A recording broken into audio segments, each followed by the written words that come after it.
धन्यवाद कश्यप मैडम और धन्यवाद देती हूँ आदरणीय नागेश सर, आदरणीय जो हमारे 3 न्यायाधीश की तरह यहाँ पर मंच पर विराजमान है, कानून के ज्ञाता विशेषज्ञ, और उन्होंने जो जानकारी दी है शुरुआत से, आदरणीय शबनम खान मैडम, शुक्ला मैडम, उन्होंने पूरा नाम दिखाया था मुझे, शबनम हिमेश शुक्ला, और आदरणीय यादव सर, और यहाँ पर मैडम हमारे बीच में मेरे साथ में आई है हमारी महारानी लक्ष्मीबाई माध्यमिक शाला से निहारिका शिवकर मैडम, जो स्वयं ही हिंदी की बहुत अच्छे शिक्षक हैं।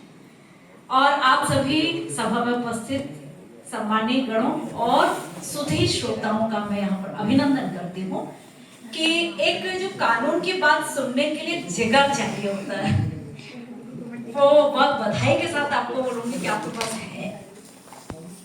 जैसी बातें यहाँ से शुरुआत से हो रही थी तो मुझे ऐसा लग रहा था कि हम लोग जो भावनाओं की बात करते हैं, हम लोग की लिए यहाँ कोई जगह नहीं है। फिर मैंने सोचा कि ये जितनी भी बातें यहाँ पर हो रही हैं, ये सब घटना घटित होने के बाद की बात है, तो क्यों ना हम थोड़ी सी बात घटना घटित होने के पहले वाली कर देते हैं। आज बालिका दिवस है, जैसा कि आप जानते हैं कि हमारे आदरणीय प्रधानमंत्री श्रीमती इंदिरा गांधी ने जब शपथ ली थी 24 जनवरी को 1966 में, उस दिवस की याद में बालिका दिवस यहाँ पर मनाया जा रहा है, राष्ट्रीय बालिका दिवस। और हम बालिकाओं पर केंद्रित होकर चर्चा कर रहे हैं, ये एक इस देश के लिए बहुत बड़ी बात है, क्योंकि मैं ये समझती हूँ, मैं उतना समय तो नहीं लूंगी जैसा नागेश सर, क्योंकि उनके पास अपरंपार भंडार है। और एक चीज और बोलना चाहूंगी कि हिंदी की शिक्षक तो मैं हूँ, लेकिन इतनी अच्छी हिंदी उनकी है कि मैं तो मंत्रमुग्ध हो गई थी, और आप भी।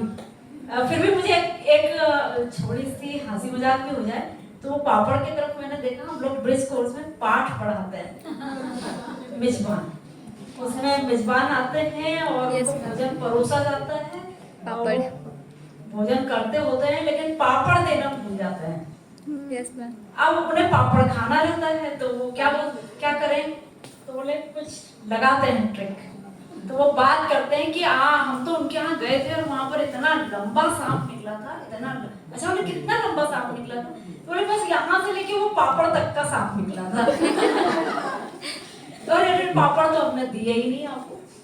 तो ऐसे कुछ इस तरह बातचीत के ये अंदाज होते हैं, और इन अंदाजों में जो बात की जाती है वो बहुत बड़ी बात होती है। तो यहाँ पर संक्षिप्त कहकर जो सर ने सूचनाएं दी हैं, वास्तव में सूचनाएं हैं, लेकिन वो हमारे जीवन के लिए इतनी ज्यादा महत्वपूर्ण और काम की हैं कि हमारे बीच में से ही यदि किसी के सामने इस तरह की घटना आती है तो वो ऐसे कोई पुस्तक जैसा मैडम ने खोला है, पुस्तक खोलकर नहीं देखता कि अब मुझे क्या करना है, उसे याद आता है कि अभी हम एक समेकित बाल संरक्षण सेवाओं वाले कोई कार्यशाला में गए थे और वहां पर नागेश सर ने ये बात कही थी, तो हम ऐसा कर सकते हैं।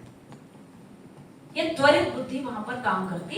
इन आयोजनों का ये महत्व होता है, यहाँ पर जो बातें कही जाती है वो निरर्थक नहीं होती है। मैं बात करूंगी बालिका के विषय में। जब हम लोग शिक्षक हमारी शाला में जाते हैं, कक्षा में जाते हैं, तो हम देखते हैं कि उस बालिका का अंतरंग कैसा है, उसका हृदय कितना डेवलप है, उसके हृदय में सारी संवेदनाएं विकसित हो रही हैं या नहीं हो रही है, उसे दूसरों का दुख देखकर दुख हो रहा है या नहीं हो रहा है, या फिर वो ऐसा तो नहीं सोच रही कि मैं गांव की बेटी हूँ और मुझे बस भी मिल गई, साइकिल भी मिल गई और निःशुल्क किताबें मिल गई हैं, शिक्षा का अधिकार भी मिल गया है, तो मैं बिल्कुल स्वच्छंद हूँ, अब मैं ये कर सकती हूँ, वो कर सकती हूँ।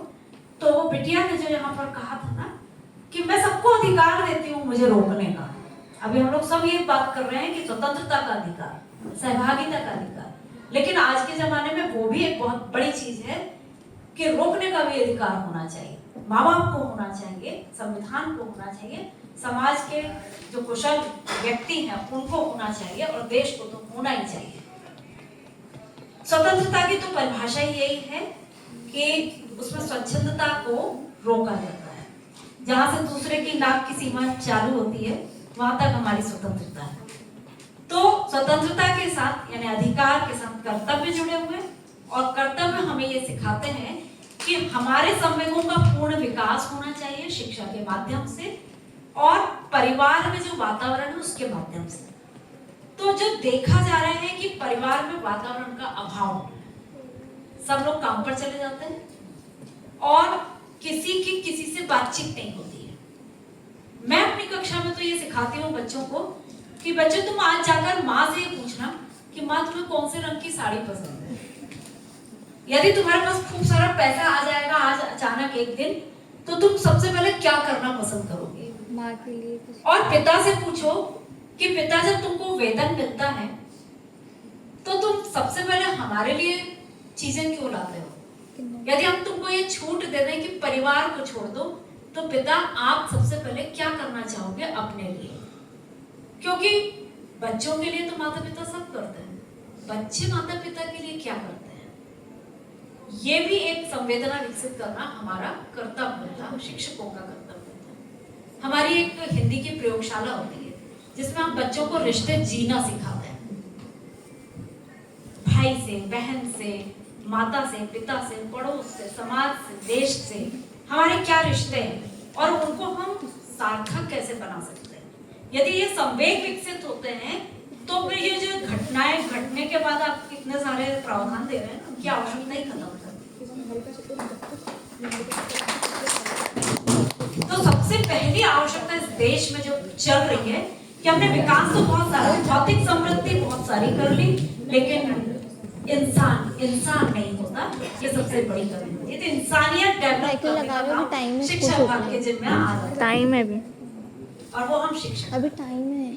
हम शिक्षक ये काम करते हैं कि हम उसके मस्तिष्क को गढ़ते हैं, हम उसके मस्तिष्क में चिंतन पैदा करते हैं कि यदि तुम बड़े होगे तो तुम क्या करना चाहोगे। क्या तुम पद तो तुम्हें मिल जाएगा, नौकरी तुम्हें मिल जाएगी, पैसा भी तुम्हें मिल जाएगा, लेकिन उसके साथ भी तुम क्या करना चाहोगे ये तो सोचो। तो हम सोचना शुरू करवाते हैं, हम शिक्षक हैं। तो शिक्षा का अधिकार आपने दिया है, शिक्षक का कर्तव्य ये है। और बालिकाओं का संपूर्ण विकास होना चाहिए, क्योंकि भारत देश एक ऐसा देश है जहां सबसे ज्यादा प्रबंधन कुशल होती हैं महिलाएं।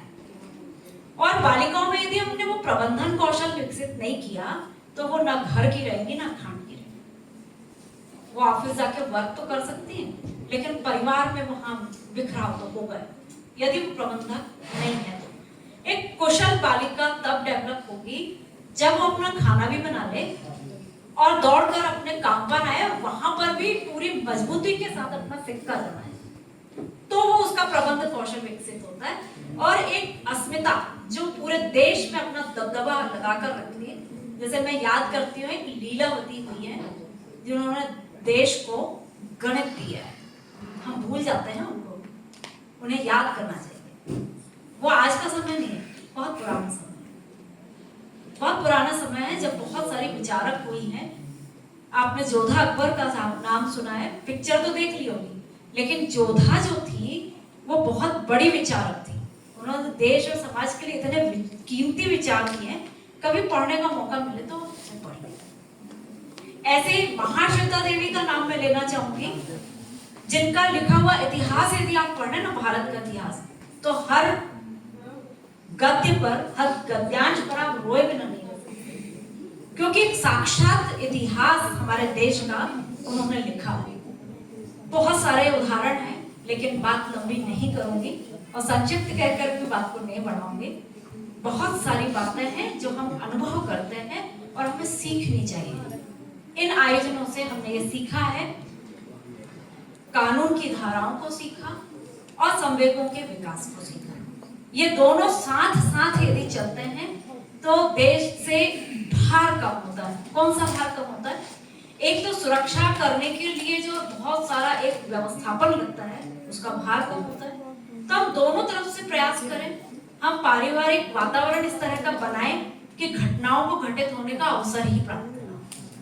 और यदि घटनाएं घटित हो जाती हैं तो प्राथमिक क्या नाम बोला था आपने, बहुत सुंदर वर्ड बोला था कि हाँ, वो तो उपचार मेडिकल लाइन होता है, हम लोग बहुत बहुत अच्छा शब्दों में भूल रही हूँ, तो तुरंत ही उस घटना को दृष्टिगत करके उसका समाधान किया जाए। ये बहुत जरूरी चीज होती है। घटना घटित हो गई, समस्या बन गई, उसके बाद उसका इलाज करने से कोई फायदा नहीं। तो हमें समस्या उत्पन्न होने नहीं देना है, हो जाए तो उसका पहली भूमिका में इलाज करना है। ये 2 बातें मैं कहना चाहती थी और मैं अधिक समय बिल्कुल नहीं लूंगी क्योंकि वहां पर पापड़ इंतजार कर